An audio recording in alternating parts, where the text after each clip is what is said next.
एक आवाज जो दुनिया के सबसे खतरनाक लोगों को डराने लगी। एक लड़की जो सिर्फ किताबें पढ़ना चाहती थी और एक गोली जिसने उसका सपना तोड़ने की कोशिश की।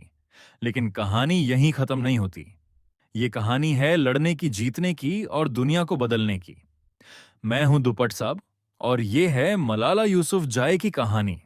सोचो, अगर अपनी बात रखने की वजह से तुम्हारी जान जा सकती है तो तुम क्या करोगे? ज्यादा लोग चुप रहना पसंद करेंगे, सिर्फ सरवाइव के लिए। लेकिन 2015 में पाकिस्तान की एक 15 साल की लड़की ने फैसला किया कि वो चुप नहीं रहेगी और तालिबान ने उसकी जिंदगी खत्म करने की कोशिश की। वो फेल हुए और उनकी वो असफलता दुनिया बदल गई। मलाला यूसुफजाई का जन्म मिंगोरा, पाकिस्तान में हुआ, एक ऐसी जगह जो बहुत खूबसूरत है लेकिन जहां की संस्कृति काफी रूढ़िवादी है। उसके पिता जियाउद्दीन एक स्कूल चलाते थे और उनका मानना था कि शिक्षा सिर्फ लड़कों का हक नहीं बल्कि लड़कियों का भी है। ये सोच मलाला को विरासत में मिली। सिर्फ 11 साल की उम्र में मलाला ने बीबीसी के लिए एक सीक्रेट ब्लॉग लिखना शुरू किया, वो भी फर्जी नाम के साथ। वो लिखती थी तालिबान के राज के बारे में, स्कूल बंद होने के बारे में और सपने देखने की हिम्मत के बारे में, जब आसपास के लोग कहते थे बस करो।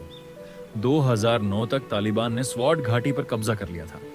गर्ल्स स्कूल बंद हो गए थे, औरतों को कहा गया घर से बाहर मत निकलो। जो आवाज उठाता हमेशा के लिए गायब हो जाता।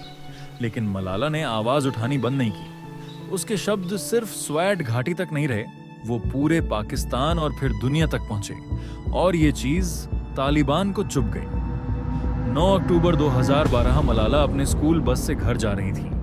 दोस्त के साथ हंस रही थी, नोटबुक पास कर रही थी। एक आदमी ने बस रोकी, पूछा मलाला कौन है? कोई जवाब नहीं दिया, लेकिन सबकी नजर उस पर चली गई। 3 गोली चली। एक गोली उसके सिर में लगी और उस पल पूरी दुनिया ने सांस रोक ली। मलाला को पेशावर अस्पताल ले जाया गया, फिर यूके एयरलिफ्ट कराया गया। गोली उसके दिमाग के पास से निकल गई थी लेकिन वो जिंदा थी, बस मुश्किल से। तालिबान सोच रहे थे उन्होंने उसकी आवाज हमेशा के लिए बंद कर दी, लेकिन हुआ इसका उल्टा। मलाला की आवाज पूरे प्लेनेट पर गूंजने लगी। रिकवरी के दौरान राष्ट्रपतियों, मशहूर हस्तियों और लाखों लोगों ने उनके लिए संदेश भेजे। अब ये कहानी सिर्फ मलाला की नहीं थी, ये पूरी दुनिया की कहानी बन चुकी थी। 2 साल बाद अपने 16वें जन्मदिन पर मलाला ने संयुक्त राष्ट्र के मंच पर खड़े होकर भाषण दिया। उसने वो शॉल पहना था जो बेनजीर भुट्टो का था, पाकिस्तान की पहली महिला पीएम जिनकी हत्या हुई थी। उसकी आवाज स्थिर थी।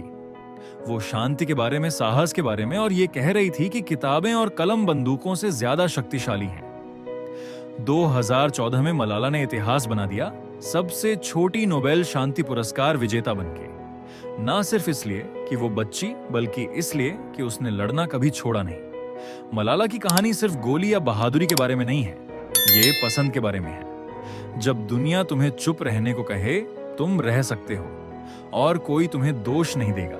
लेकिन अगर तुम आवाज उठाओ, अगर तुम अपने विश्वास के लिए सब कुछ जोखिम उठाओ, तो तुम शायद इतिहास बदल सकते हो। मलाला ने कहा था, एक बच्चा, एक शिक्षक, एक किताब, एक पेन दुनिया बदल सकती है। I am the same Malala.